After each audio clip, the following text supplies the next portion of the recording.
Welcome back to Soul Throwers Breakdowns. I'm your host, Brooks Hall, and today we're going to break down Merril Kelly, a soul thrower himself. What makes Merril so special? Well, he did just sign a 2-year, $40 million deal, so that's pretty special. But overall, what makes him good?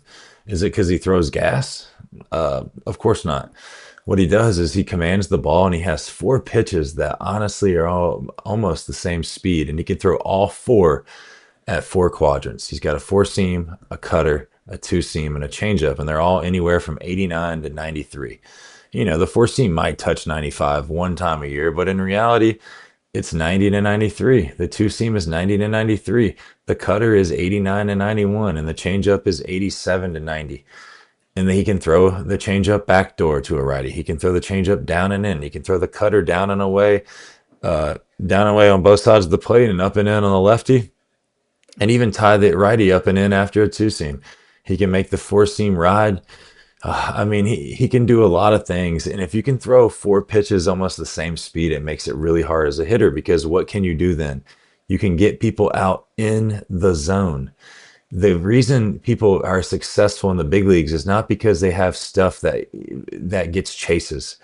It's just they have stuff that gets you out in the zone. If you can't get people out with your stuff in the zone in the big leagues, you'll never be successful. You'll have spurts where you're pretty good, but the only way you'll last is if you can get people out in the zone. So you got to have really good command for that, and his command is insane. But let's look at his mechanics. What makes him so good, in my opinion? He's just smooth, man. You tell me if his head moves. Everybody on the internet wants to talk all these crazy biomechanics. It's a bunch of horse crap. No one needs that. Most people that play baseball need basic things. You don't need to sit here and look at all these details of, oh, what is this hinge doing? What is this knee doing? Where's this foot at? Okay, his back hip is here. Oh, his rib cage is there. All these things. If you're throwing 97 and you're trying to throw 102, you might want to get in super details. But in reality, man, I think it's irrelevant. What makes you good at pitching is a quiet head. And let me tell you the next thing that makes you good at throwing a baseball. You got to have some type of rhythm. I don't know who's going to teach you rhythm, but most people that pitch and they're really good have rhythm. You see his rhythm? What is it? He has that little turn, keeps the leg almost externally rotated just a little bit, gets it back over the rubber, leads with the butt, comes in sideways. Once your hand and your glove and your shoulders get almost parallel, what has to happen next? What's going to happen next? Got to get the front side down. Boom. What do you see? Front side down. Back shoulder higher than the front shoulder. Back hip higher than the lead hip. Now you can throw the ball downhill. Wow. What did you know? The slope is meant to throw downhill. Where most people get in trouble is they get to this position and the front shoulder is way up here and they're at this angle and the hips are at this angle, and then they wonder why they just spin left. Well, you never got your front shoulder down. When people talk about blocking the front leg, all they ever talk about is the damn leg. The blocking requires the shoulder, the ribs, everything compressing in the earth. If you don't get everything down, you don't glue this down, you will never block, whatever you want to call it. You'll never stiffen up on the front side and then actually be able to turn and release the ball. So you got to glue everything, blocks on the front side, the front shoulder, the glove, the elbow, the ribs, the hip, the foot. It's gluing down. If it doesn't glue down, it's not just the leg. Stop thinking that all these perfect biomechanics people know what they're talking about. They really don't. And I hate to say it.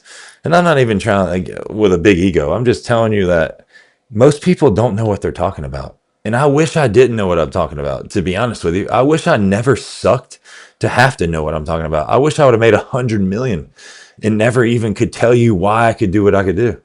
But unfortunately, it doesn't work like that. That's not my life. I'm not supposed to do that. So this is what I'm doing. I'm sitting here on New Year's Eve, just breaking down guys, because honestly, it's fun and I enjoy it. But overall, Merril's simple. There's not anything crazy to talk about. He has great rhythm. He comes in sideways. Another thing I'll say is he never really gets the ball behind him. The glove and the arm stay in front of him the whole time, and it's a lot safer. When you get the ball way behind you, it's rough on the shoulder. But if you can keep the ball just literally in line with your torso. Like if I turn my torso, then it's still in line, right? Like the ball, if I was like this and I turn my torso, it's still in line. But if my torso's here and I get the ball behind me, I get stuck. But he just stays pretty neutral with the ball and the glove. It stays in front of him. It works perfectly up. It's right on time every time he lands. The back hip rotates over perfectly. But the way he gets the front shoulder down makes it so smooth. Right there, the elbow's in front of his face in a layback. The back foot's off the ground. He's firing downhill. The glove is firm. His head never moves. Look at his eyes on the ball the whole time. That's why his command's insane. So overall, guys, it's just very simplistic. There's nothing when it comes to mechanics that really matter that you want to overthink about. You got to have some rhythm. You got to get moving towards the plate a little bit with a little lateral movement. You know, unless you are just have no internal rotation of your hip, then you're going to move a little differently. But he does, right? But you see how he catches the momentum. You have to catch your momentum. If he wanted to throw the ball a lot harder, then he'd have to just drop faster and hold just a little longer. If he dropped into this faster, if his goal was to throw 98, but everybody needs to understand it's so irrelevant to throw that hard when you can do what he can do. There's a reason he can throw 185 innings a year because everybody else is overthrowing.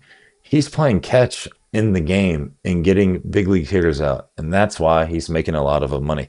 So as a kid and you're trying to get better at pitching, you should probably study people like this. You know, you can study Aroldis Chapman, but you'll never be him, you know. So it is what it is. I hate to tell you that, you know. God blessed him. So I doubt you're going to be Aroldis Chapman. But could you become this guy and get really good at throwing strikes and changing speeds and getting outs and staying consistent and staying healthy? Yeah. I mean, you're not going to be technically him, but your version of him, right? So overall, Merrill's got a beautiful throw. Wish him luck on the season. And, you know, if you like these simple breakdowns and you want me to do more, please comment, like, and subscribe to the channel because I'm gonna be doing a lot more of them. You know, especially with people I know, and a lot of kids have sent me their requests. I got like 400 requests the other day, so I got a whole year I can do one a day, right? So please like or subscribe, and I appreciate watching the channel. And let's watch Merrill's throw one more time. How smooth it is. Head never moves. Looks like he's not even trying. But overall, have a happy new year and a good night. Peace.